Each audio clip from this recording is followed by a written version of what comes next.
My name is Samantha Mitchell, 32, one of the youngest cruise ship captains in the industry. When my family decided to plan their dream vacation, they deliberately excluded me, saying they needed space from my boring ship stories. Little did they know they had booked passage on the very vessel I commanded. I stood on the bridge, watching them in the boarding line, anticipation building inside me. Before I share how their jaws dropped when my chief officer announced, "Welcome aboard, Captain," drop a comment letting me know where you're watching from, and hit subscribe if you've ever been underestimated by the people who should believe in you most. Growing up in a coastal town in Maine, I always felt the pull of the ocean. My bedroom walls weren't covered with pop stars or movie idols, but with maps of sea routes and pictures of majestic vessels. My father, Thomas, ran a successful accounting firm where my older siblings Sarah and Michael eventually joined him. The Mitchell family business was a point of pride for everyone except me. "The sea is no place for a Mitchell," my father would say whenever I mentioned Maritime Academy. "Especially not a female Mitchell." My mother Diana would nod in agreement, already envisioning me in a sensible pantsuit crunching numbers like my siblings. Despite their disapproval, I applied to the Maritime Academy in secret. The day my acceptance letter arrived, I placed it on the dinner table before everyone sat down. The silence that followed was deafening. "This is just a phase," my mother finally said. "You'll come to your senses eventually," my father added, passing the letter back without finishing it. Sarah, 3 years my senior, smirked. "When you fail, don't expect Dad to create a position for you at the firm."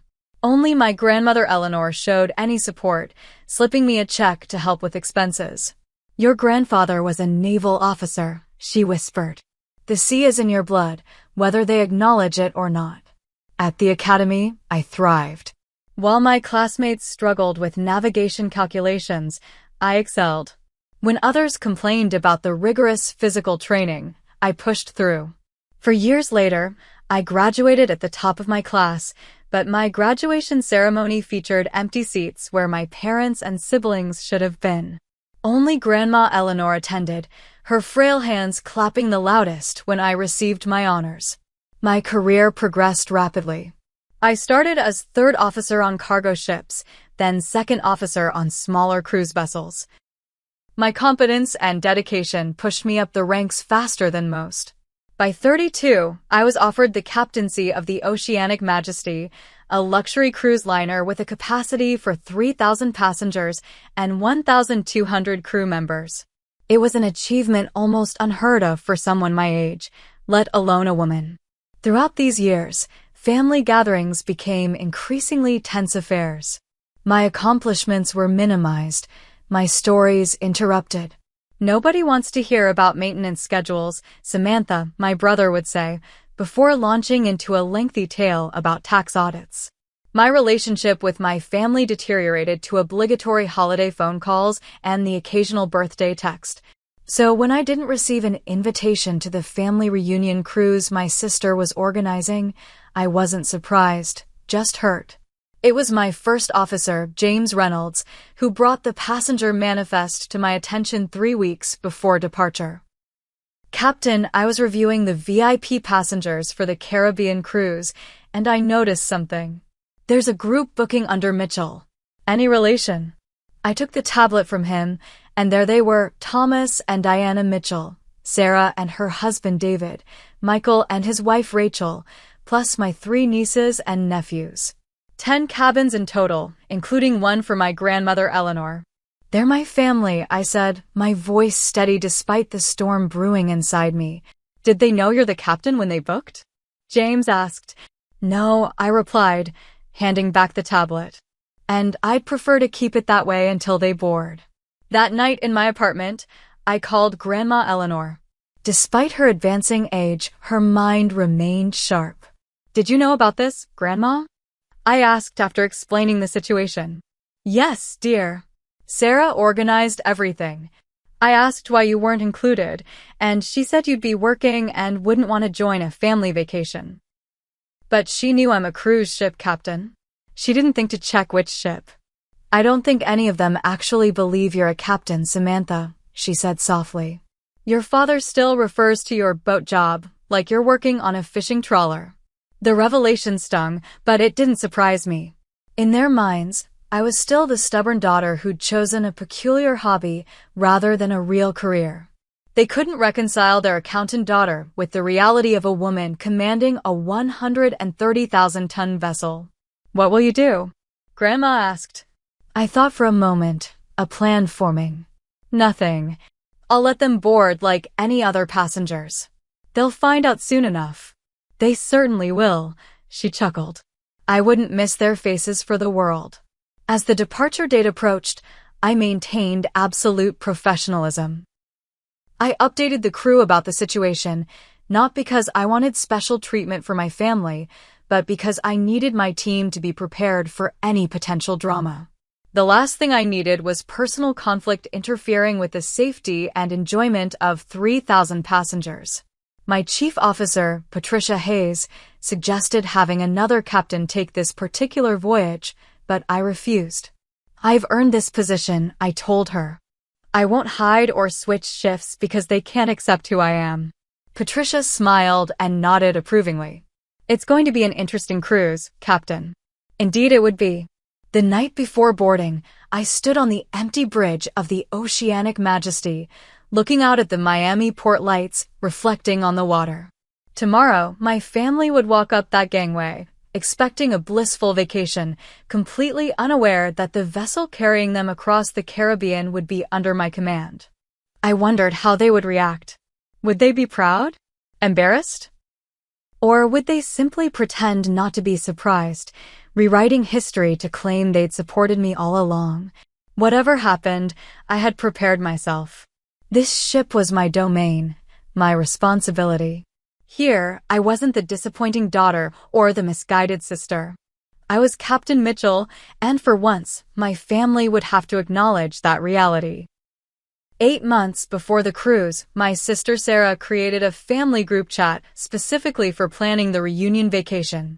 I wasn't included, but I heard about it from Grandma Eleanor, who screenshot conversations for me despite her limited technology skills. We need this time to reconnect, Sarah wrote in one message. No distractions, no outsiders. My brother Michael replied, Does that include Sam? She's technically family, even if she's never around. Sam won't want to come, Sarah responded. She's always going on about her responsibilities and schedules. Besides, she'll just bore everyone with ship talk and make us feel bad for not being adventurous enough. My father chimed in. Samantha made her choice years ago. This trip is for those who prioritize family. Not a single person, not even my mother, suggested that perhaps excluding their daughter/sister might be hurtful. The only resistance came from Grandma Eleanor, who pointed out that perhaps they should at least ask me. Her suggestion was quickly dismissed. Grandma, you know Sam, wrote Sarah. She'll either decline and make us feel guilty, or she'll come and make everything about her career. It's easier this way. The irony that they were booking a cruise without inviting a cruise ship captain wasn't lost on me. It was as if they deliberately avoided acknowledging my expertise in the very experience they were seeking. 2 months before the cruise, I ran into my cousin Taylor at a coffee shop in Boston, where I was attending a maritime conference. I'm so excited for the family cruise, she exclaimed, stirring her latte. Sarah's been planning it forever. She even got us all matching t-shirts that say Mitchell Family Voyage 2025. When Taylor realized I wasn't invited, her face flushed with embarrassment. Oh, I just assumed. I mean, it's a cruise and I'm sure they meant to. It's fine, I assured her, though it wasn't. Which cruise line are you taking? Ocean Royal Lines, I think?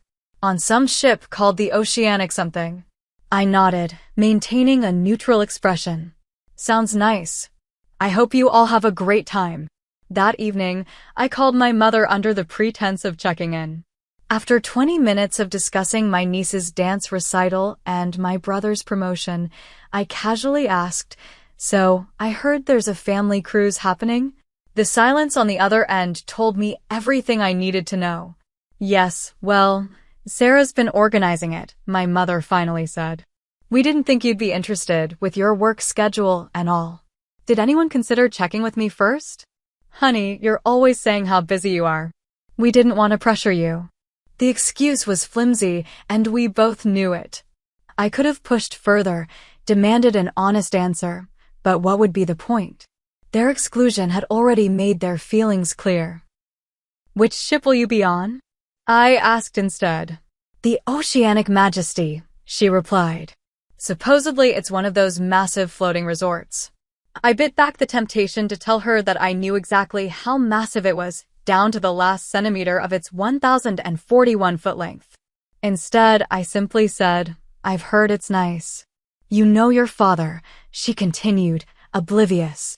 He researched everything and insisted on booking the best cabins available. Cost a fortune, but he says the Mitchell family deserves nothing but premium experiences. The irony thickened.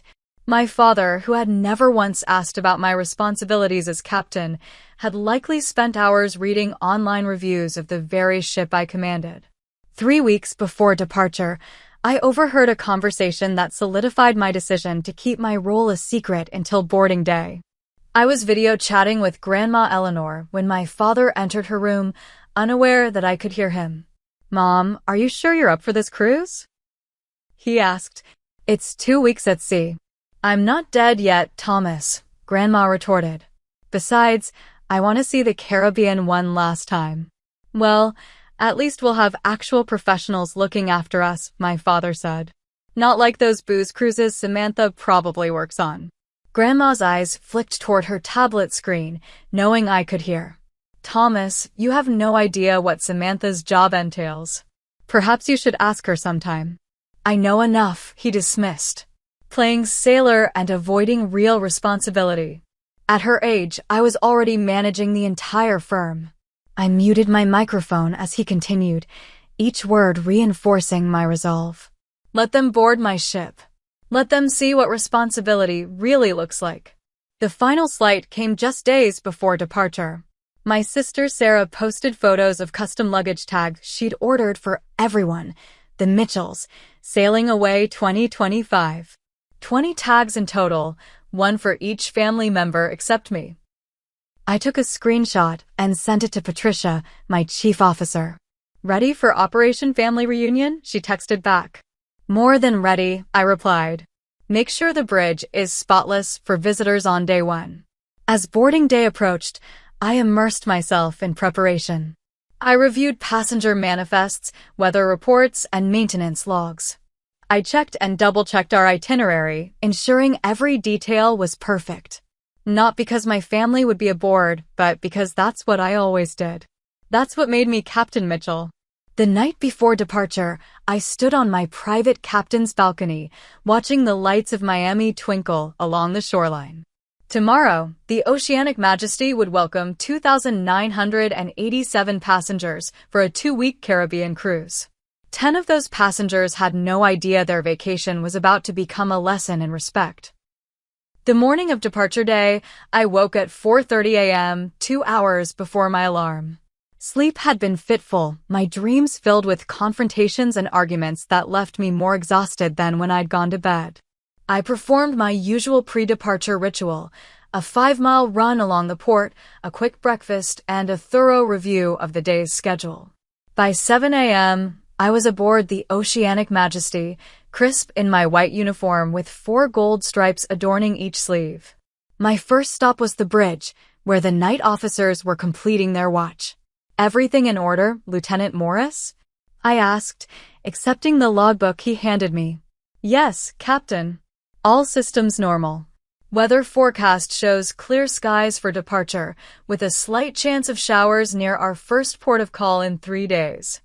I nodded, scanning the instruments. The Oceanic Majesty hummed with pre-departure activity, engineers checking systems, stewards preparing staterooms, chefs receiving fresh provisions. 3,000 passengers would begin boarding at noon, and every detail needed to be perfect. At our 8 a.m. officer briefing, I addressed the elephant in the room. As some of you know, my family will be among our passengers today. I stated matter-of-factly. They are unaware that I am the captain of this vessel. A few chuckles rippled through the assembled officers. I expect them to be treated exactly like any other passengers, no special treatment, no exceptions to rules. If they approach you with concerns or complaints about me, direct them through proper channels. I paused, making eye contact with each officer. My personal situation will not affect the operation of the ship or the experience of our passengers. Is that clear? Yes, Captain, they responded in unison. After the briefing, Patricia stayed behind. We'd been friends since Maritime Academy, and she knew my family situation better than anyone. You sure about this, Sam? She asked. It's not too late to call in Captain Hernandez. No one would blame you for wanting to avoid the drama. I shook my head. I've been avoiding their dismissal for years. Maybe it's time they see me for who I really am, not who they think I should be. And if they make a scene, then we handle it professionally, like any other passenger situation. Patricia smiled. Well, I for one can't wait to see their faces. Especially your father's. As boarding time approached, I felt the familiar flutter of anticipation I experienced before every departure. But today, mixed with my usual pre-voyage adrenaline, was a knot of personal anxiety. Would they be proud when they realized the truth? Embarrassed? Angry? Would they try to minimize my achievement, as they'd done with every other milestone in my maritime career? I pushed these thoughts aside as I conducted my pre-boarding inspection. Every corridor, every public space needed to meet my exacting standards. The Oceanic Majesty wasn't just my responsibility, it was my home, my domain. Here, I wasn't the disappointing daughter or the wayward sister. I was the final authority, respected for my expertise and leadership. At 11:30 a.m., I returned to the bridge to observe the boarding process on the security monitors. Watching passengers file up the gangway always filled me with pride. These people had chosen to entrust their safety and enjoyment to my ship, my crew, and ultimately, to me. At 12:45 p.m., I spotted them, the Mitchell family arriving in two large SUVs.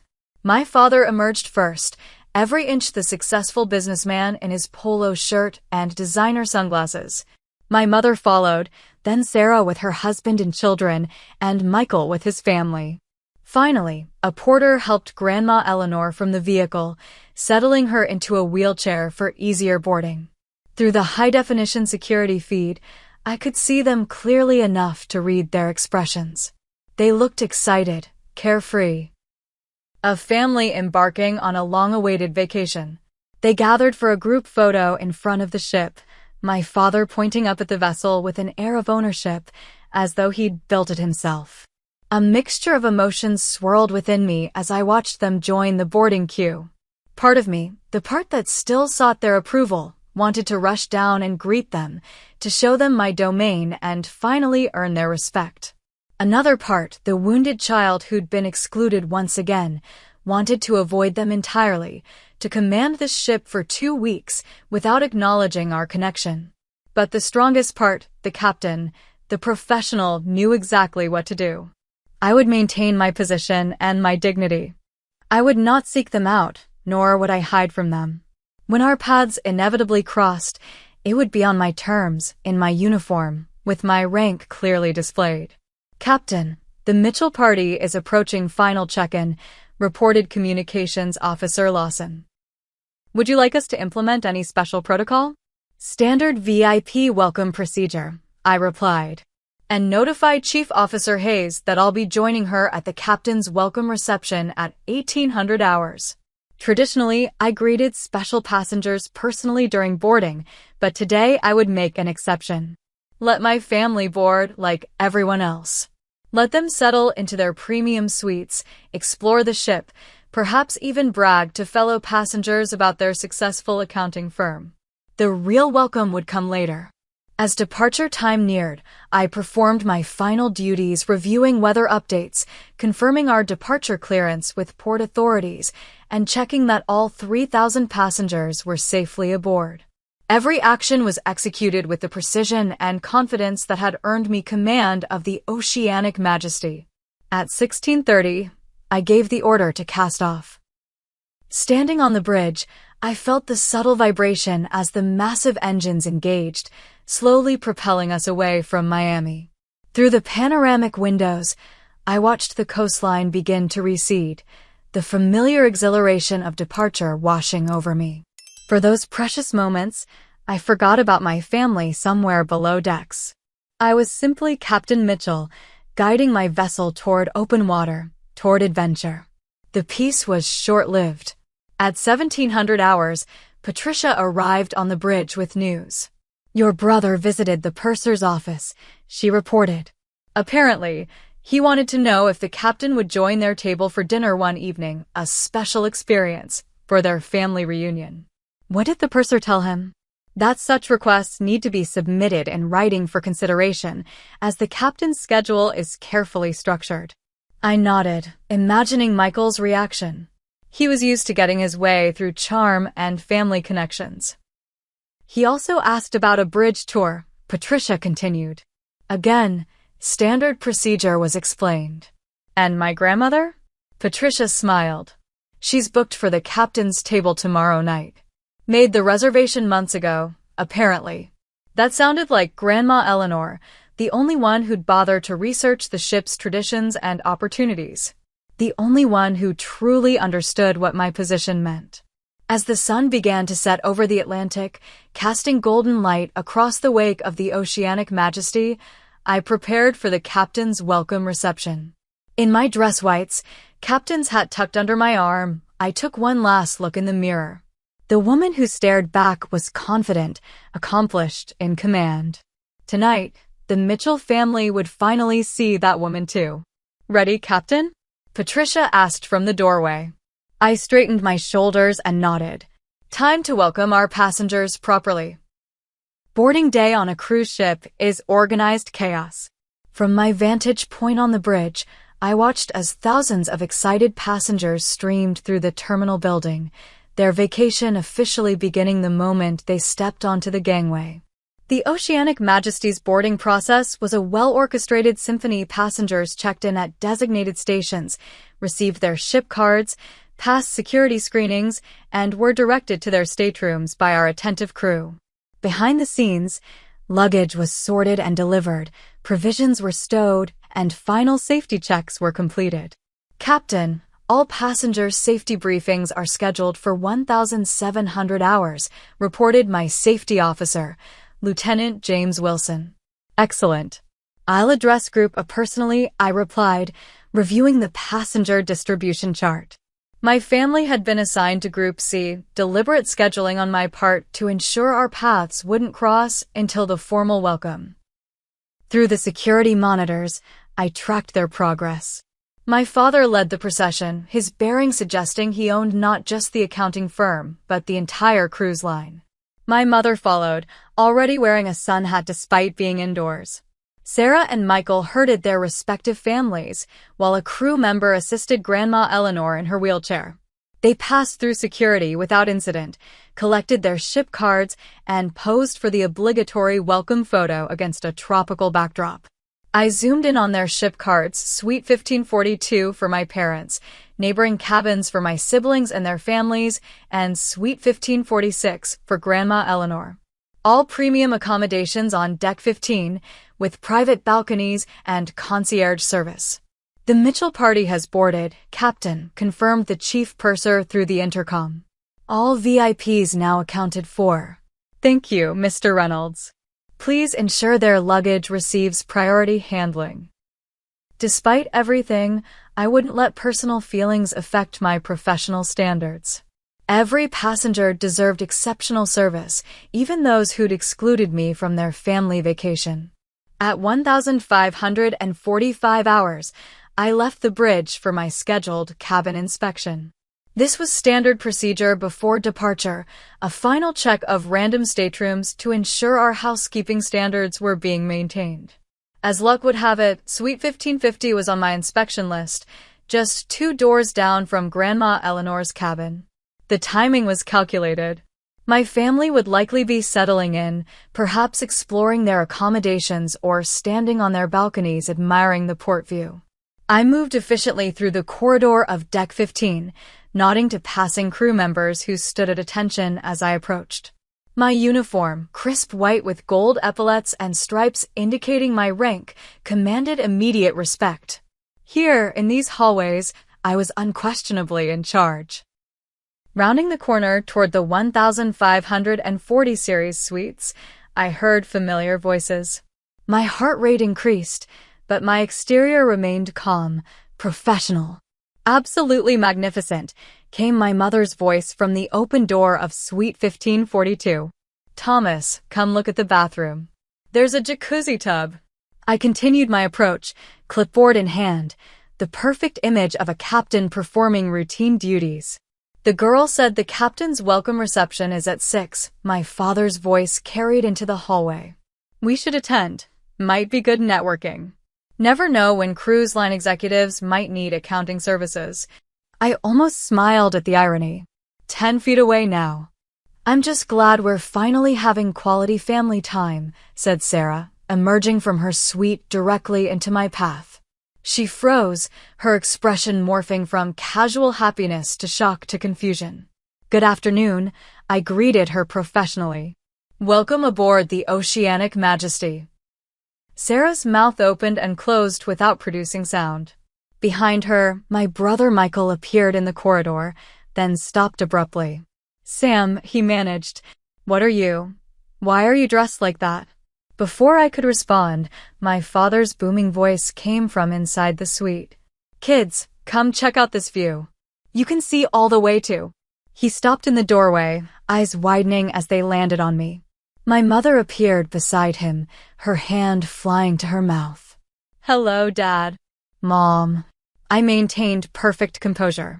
I trust your boarding process went smoothly? Samantha. My father's authoritative voice had risen half an octave. What is this? Why are you dressed as a ship officer? Just then, my first officer Patricia rounded the corner, stopping beside me with a perfect salute. Captain Mitchell, engineering reports all systems ready for departure. We await your command. The corridor fell silent. I could almost hear the gears turning in my family's heads as they processed what they were hearing. Thank you, Officer Hayes, I replied. Inform the bridge I'll return shortly to issue departure orders. Patricia nodded and continued down the corridor, but not before I caught the slight smile tugging at her lips. I turned back to my stunned family. If you'll excuse me, I have duties to attend to before we depart. Please enjoy the welcome reception this evening. I look forward to greeting you formally. As I moved to continue my inspection route, my father found his voice. Wait just a minute, he demanded, his tone the same one he'd used when I announced my Maritime Academy acceptance. What is going on here? Are you actually saying you're the captain of this entire ship? I straightened to my full height, meeting his gaze directly. Yes, Mr. Mitchell. I am Captain Samantha Mitchell, Master of the Oceanic Majesty. I've held this command for 18 months. Now, if you'll excuse me, I have 3,000 passengers and 1,200 crew members depending on me to ensure a safe and pleasant voyage. I continued down the corridor, feeling their stares on my back. As I turned the corner, I heard my grandmother's delighted laughter from her open cabin door. Oh, Thomas, Grandma Eleanor chuckled. The look on your face is priceless. Did none of you actually Google the ship you booked? The captain's biography is right on the website. The rest of the afternoon proceeded according to schedule.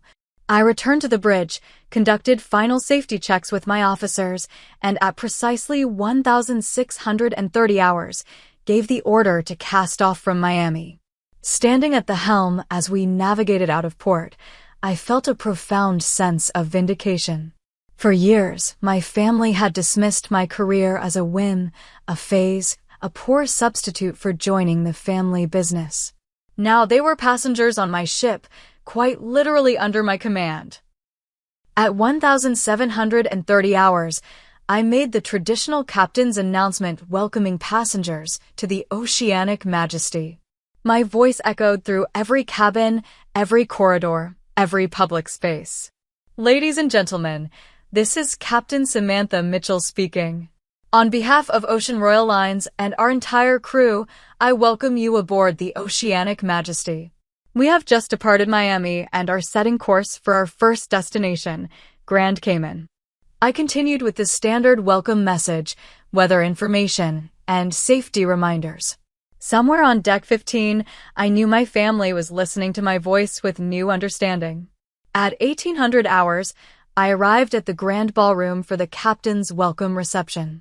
As per tradition, I would stand at the entrance with my senior officers, greeting passengers as they arrived. Each guest would receive a personal welcome and the opportunity for a photograph with the captain, a cherished cruise memento. I took my position, adjusting my formal captain's hat.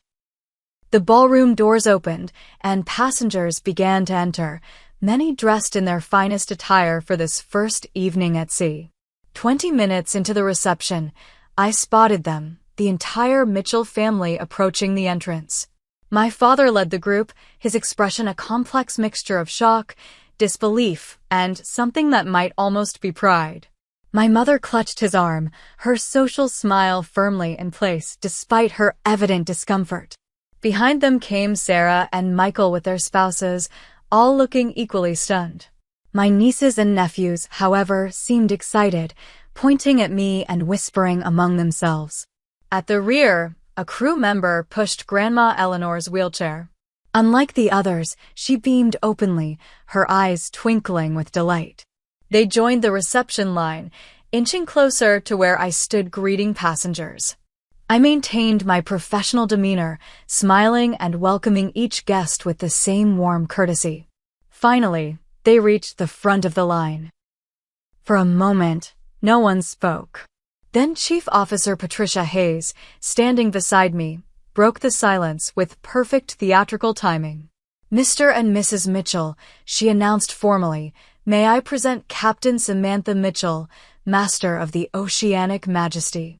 My father's face flushed red. My mother's smile froze in place. Sarah and Michael exchanged uncomfortable glances. Before anyone could speak, Grandma Eleanor's wheelchair pushed forward. She reached for my hand, squeezing it tightly.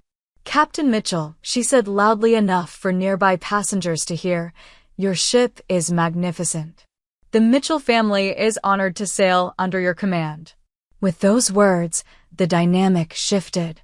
Other passengers looked on with interest, many smiling at what appeared to be a proud family moment.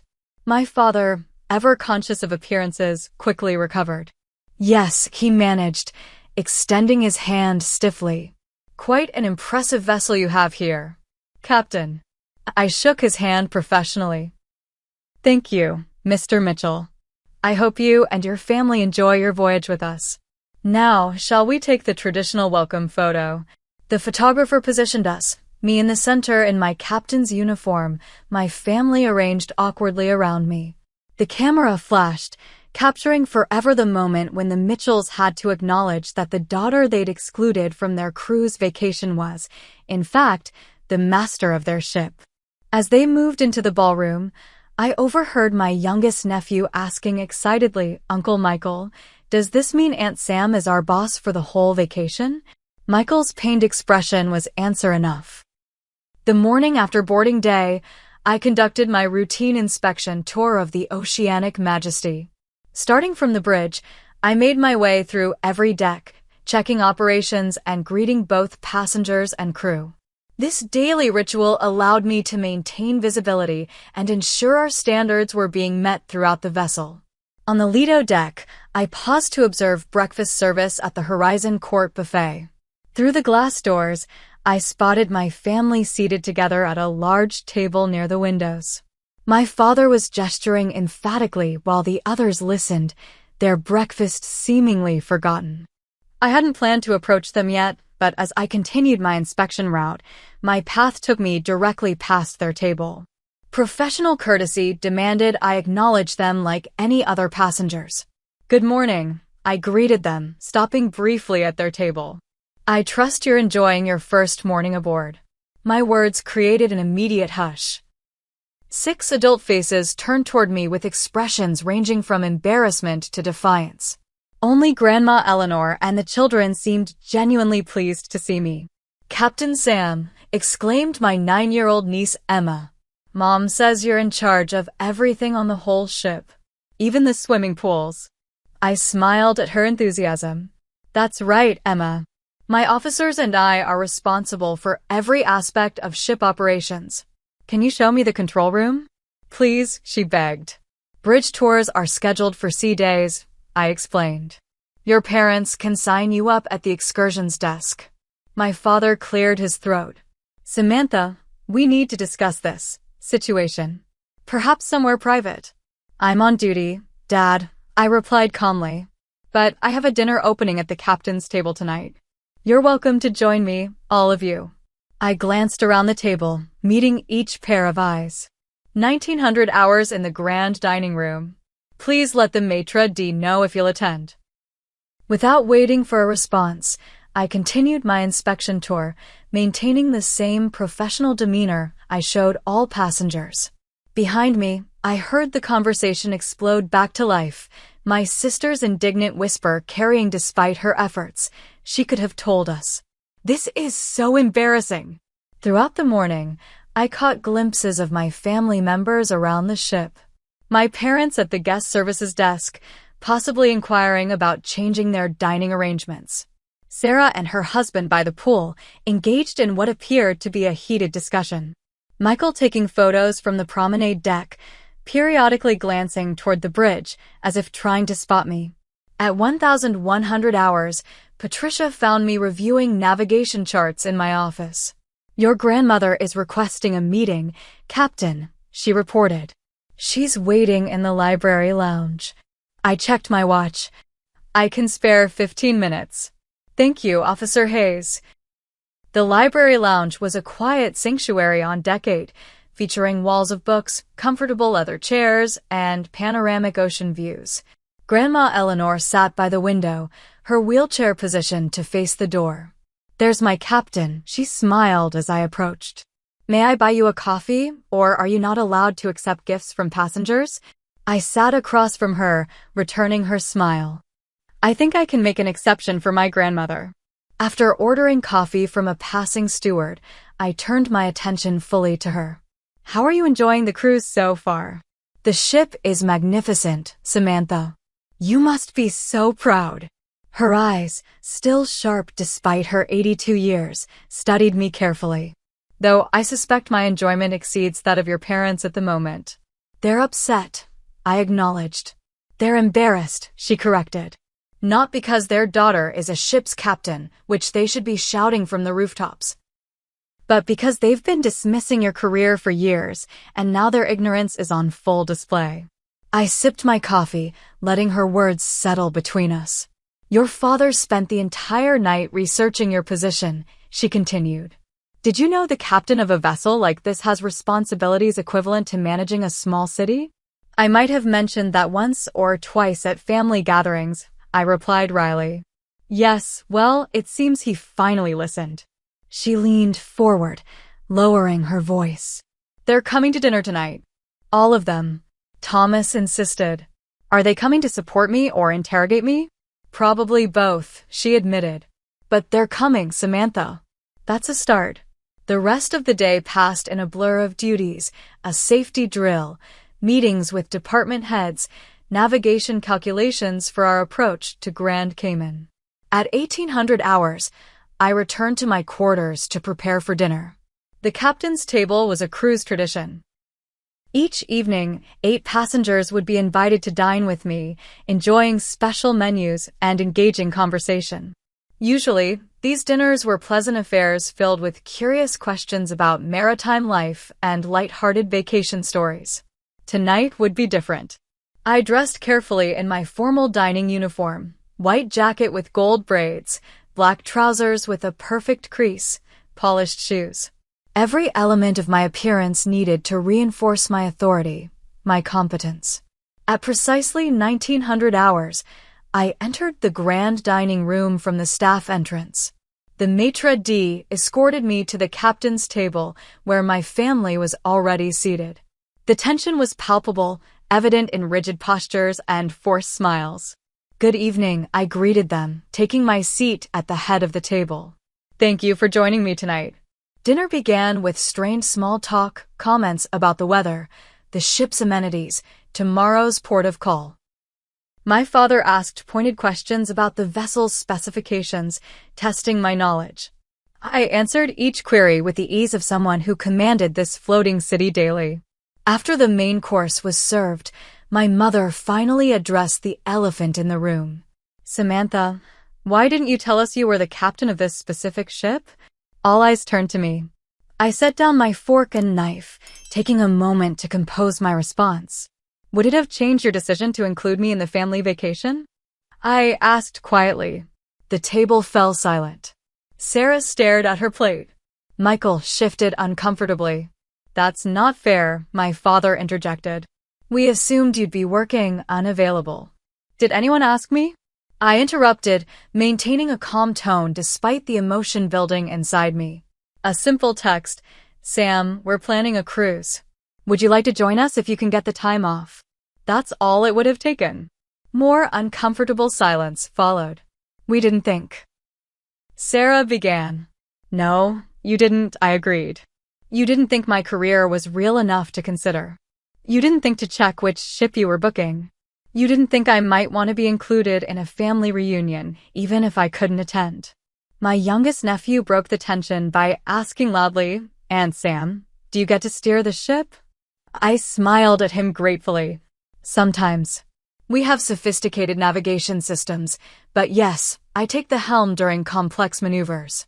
This prompted a barrage of excited questions from all three children, temporarily lightening the mood.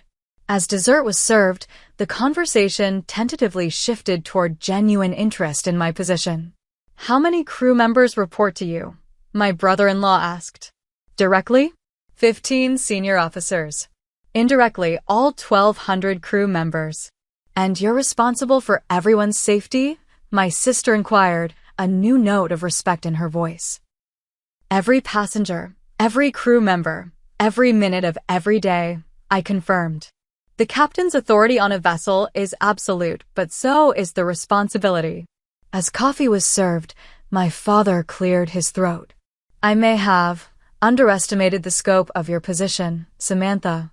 Coming from Thomas Mitchell, this qualified as a profound apology.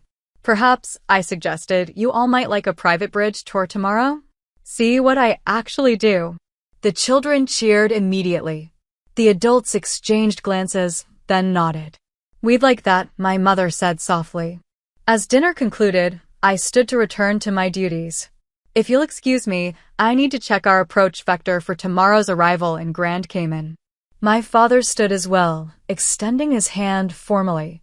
Thank you for dinner, Captain.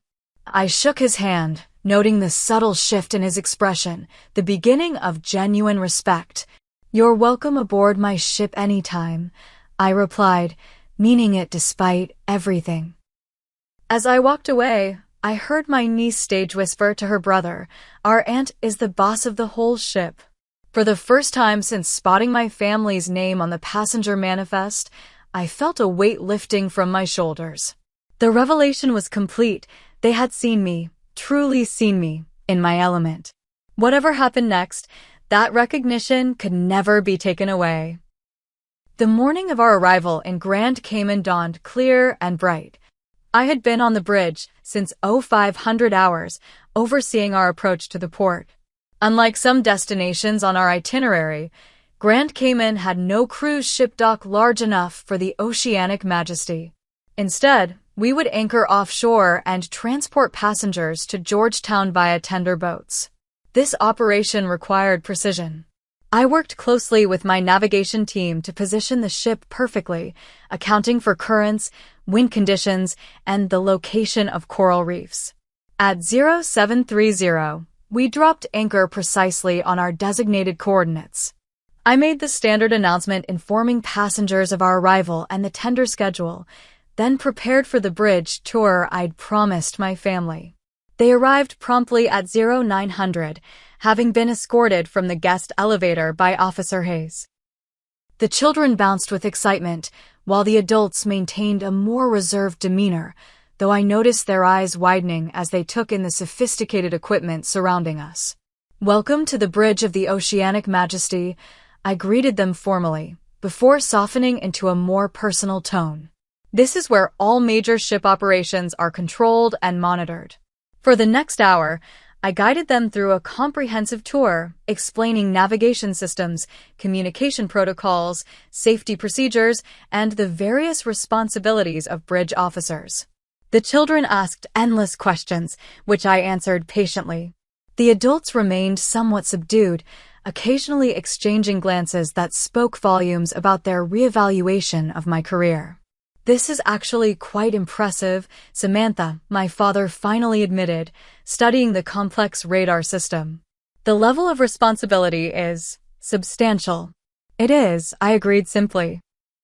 As the tour concluded, I escorted them to the priority tender boarding area. "Enjoy your day in Grand Cayman. The last tender returns at 1630 hours. Please don't be late. The ship won't wait, even for the captain's family." My sister Sarah hung back as the others moved toward the exit. "Can we talk?" she asked quietly. "Just us." I checked my watch. "I have 20 minutes before my next meeting. We can use my office." My captain's office, adjacent to the bridge, offered both privacy and a spectacular view of the turquoise Caribbean waters. Sarah sat across from my desk, fidgeting with her wedding ring, a nervous habit since childhood. "I owe you an apology," she began without preamble, "for excluding you from the planning. For all the times I've dismissed your career as less important than the family business."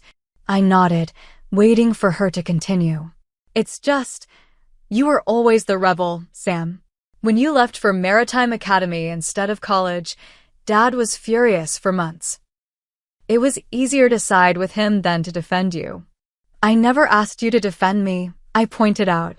"Just to respect my choices. I know that now." She gestured around the office. "Seeing you here in command, it's not what I imagined. When you said captain, I pictured something much smaller, much less impressive." "That's the problem, Sarah. None of you ever bothered to imagine what my life actually looks like. You created a narrative where I was playing sailor rather than building a serious career." She had the grace to look ashamed. "You're right. We were wrong." She hesitated, then added, "Dad's having a hard time admitting it, but he is impressed. I heard him telling someone at breakfast that his daughter commands a vessel worth over $1 billion. I almost smiled. Of course, my father would quantify my achievement in monetary terms. "We're having a family dinner tonight in the Constellation restaurant," Sarah continued. "Will you join us?" Not as the captain, but as our sister, our daughter. Just Samantha. I considered her invitation. "I have official duties until 2000 hours. I could join you after that." "We'll wait," she promised, standing to leave. "And Sam? Your niece hasn't stopped talking about how her aunt is the captain. You've become her new hero." After Sarah left, I returned to my duties, monitoring weather reports, reviewing passenger excursion counts, attending a department head meeting. Throughout the day, I spotted my family members returning from their island excursion, laden with shopping bags and sporting fresh sunburns. At 1700 hours, the last tender returned to the ship. I gave the order to weigh anchor, and the Oceanic Majesty began its journey toward our next destination, Jamaica. That evening, I changed from my uniform into civilian clothes, a simple black dress, and minimal jewelry. At 2015 hours, I entered the Constellation restaurant as Samantha Mitchell, family member, rather than Captain Mitchell, master of the vessel. The maitre d' led me to the private dining room my family had reserved. As I entered, the conversation halted. 8 adult faces turned toward me with expressions ranging from warm welcome, Grandma Eleanor, to cautious respect, my father. "Sorry I'm late," I said, taking the empty seat between my mother and grandmother. "We had some weather to navigate around." "Is everything all right?" my father asked, his tone suggesting genuine concern for the ship rather than criticism of my timing. "Perfect," I assured him. Just standard procedure to ensure a smooth sailing experience. As dinner progressed, the conversation gradually relaxed. My mother asked about my apartment in Miami, my life when not at sea. Michael inquired about my training, seeming genuinely interested in the path I'd taken to reach my position. After dessert was served, my father cleared his throat, his traditional signal that he had something important to say. The table quieted. "I think we owe Samantha an apology," he began, his voice carrying the authoritative tone he typically reserved for business meetings. When she chose Maritime Academy over business school, I was certain she was making a mistake. I've spent years believing that. He paused, meeting my eyes directly. "I was wrong. What you've accomplished, it's extraordinary. Not just for Mitchell, but for anyone." Coming from Thomas Mitchell, this was equivalent to a gushing emotional speech. I felt a lump forming in my throat. "We should have included you in the planning for this trip," my mother added. "Even if you couldn't join as a passenger, you should have been part of the conversation. Instead, you became part of the experience in a way none of us anticipated." Grandma Eleanor chuckled. "I'd call that poetic justice." The tension that had lingered since their boarding finally dissipated. For the remainder of dinner, we talked and laughed like a normal family, something we hadn't done in years. I shared sea stories that had them alternately gasping and laughing. They updated me on family news I'd missed during my long deployments. As the evening concluded, my father raised his glass. "To Captain Samantha Mitchell," he toasted. "The most accomplished Mitchell of our generation." Coming from the man who had dismissed my career ambitions for a decade, those words meant more than any professional accolade I'd received. The next morning, I resumed my duties as captain with a lighter heart. During my daily inspection tour, I encountered my family members enjoying various ship activities, each greeting me with newfound respect. My father and brother observed the engine room tour with genuine interest. My mother and sister attended my noon navigation presentation in the ship's theater. My nieces and nephews boasted to other children about their aunt the captain. That evening, as we sailed between Caribbean islands under a canopy of stars, I stood on the bridge, monitoring our course. Patricia joined me, coffee in hand. "Your family seems to have adjusted to the revelation," she observed. "They're trying," I acknowledged. "It's a start. Was it worth it?" Not telling them beforehand. I considered her question, watching the moonlight dance across the gentle waves. Yes, I finally decided. They needed to see me here in command. They needed to understand that this isn't just a job, it's who I am. Patricia nodded, understanding the significance. "By the way, your father requested a meeting with the hotel director this morning." "Oh!" I raised an eyebrow. "Apparently, he wants to organize a surprise celebration for you on the final night of the cruise. He asked about booking the grand ballroom." I smiled, shaking my head slightly. "Thomas Mitchell never does anything halfway. Should I have the hotel director approve it?" "Yes," I decided. "Let them plan their celebration. After all, that's what family vacations are for, creating memories together."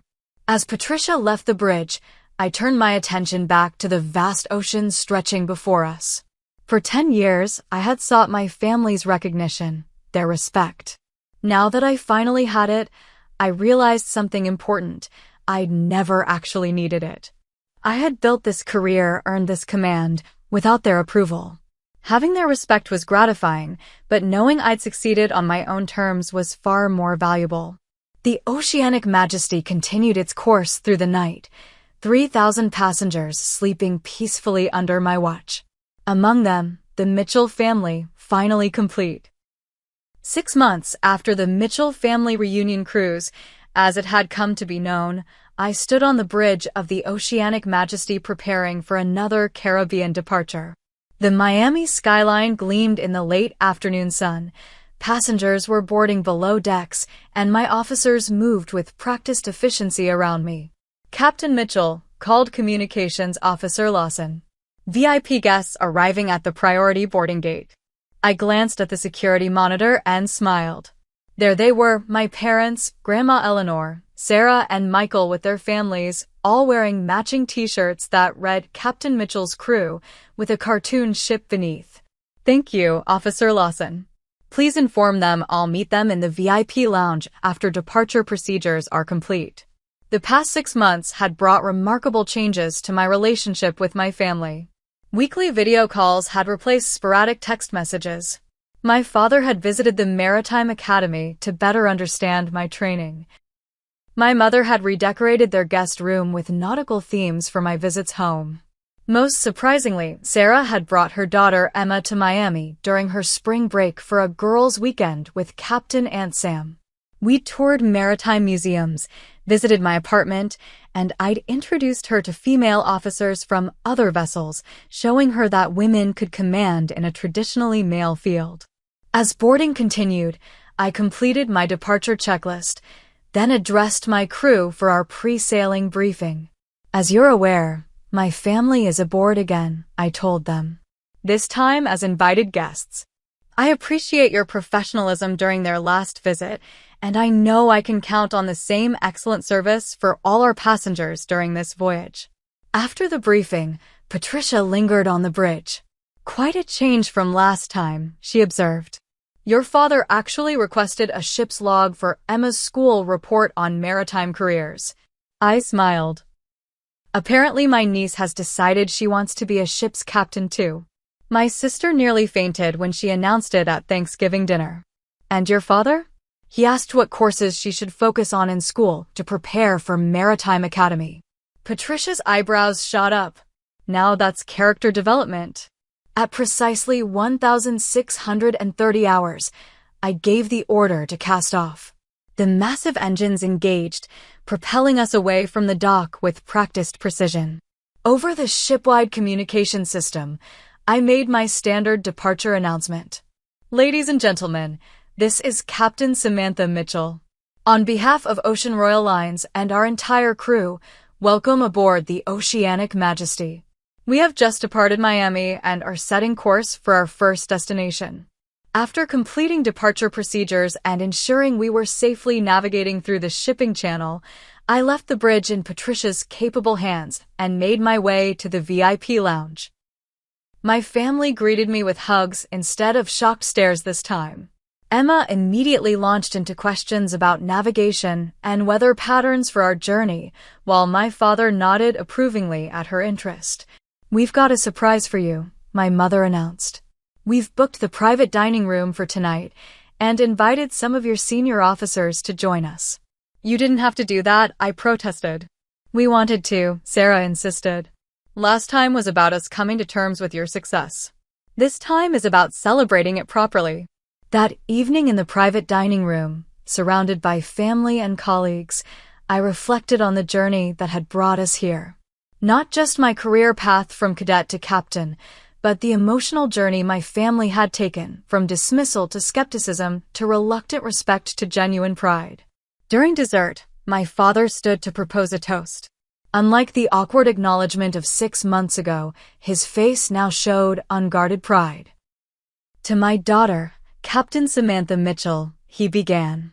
10 years ago, when you chose the Maritime Academy over the family business, I thought you were making a terrible mistake.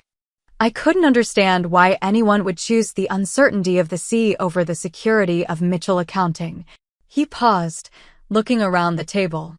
I was wrong. You weren't running away from responsibility. You were running toward a bigger one than I could imagine. You're responsible for thousands of lives every day.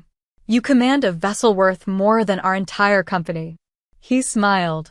And you do it with a competence and grace that makes me wonder if perhaps I chose the wrong career. Laughter rippled around the table. I'm sorry it took actually boarding your ship as a passenger to recognize your achievement, he continued. But I'm grateful for that wake-up call. And I'm incredibly proud to be your father. As glasses clinked around the table, I felt a sense of completion I hadn't realized I was missing. My professional accomplishments had always brought satisfaction, but having my family finally understand and appreciate my chosen path added a layer of personal fulfillment. After dinner, I excused myself to complete my evening rounds. My father accompanied me, curious about the routine checks I performed each night. As we walked the promenade deck, he asked, "Do you think I was too hard on you when you chose this path?" I considered his question carefully. "You wanted what you thought was best for me. You couldn't see that this was where I belonged. I should have trusted your judgment. And I could have done more to help you understand my world," I acknowledged. "We both made mistakes." He nodded, gazing out at the moonlit ocean. "Well, you certainly proved your point in dramatic fashion." I'm not sure I'll ever live down the moment when my daughter was revealed as the captain of our family cruise. "Grandma Eleanor still talks about your face in that moment," I laughed. "She would," he grumbled good-naturedly. "She's been your biggest supporter all along." "She saw me more clearly than anyone," I agreed. "She understood that I needed to find my own way, not follow someone else's path." We completed the circuit of the deck in comfortable silence. As we approached the elevator that would take him back to his suite, he paused. "The most important lesson I've learned from all this, Samantha, is that recognition has to be earned, but respect must be freely given. I failed to respect your choices until you forced me to recognize your success. I won't make that mistake again, with you or with Emma, if she decides to follow in your footsteps." "Thank you, Dad," I said simply. The remainder of the cruise passed in a blend of professional duties and family bonding. My parents joined the bridge tour I conducted for interested passengers. Sarah and I spent an afternoon in the ship's spa, reconnecting as sisters rather than captain and passenger. Michael consulted me about his daughter's interest in engineering, finally seeing me as a resource rather than a rebellion. On the final night of the cruise, as we sailed back toward Miami under starlit skies, I found a quiet moment alone on the observation deck. The Oceanic Majesty cut smoothly through gentle waves, 3,000 souls sleeping peacefully under my protection. I reflected on the journey that had brought me here, not just the physical journey from port to port, but the emotional voyage from excluded daughter to respected captain.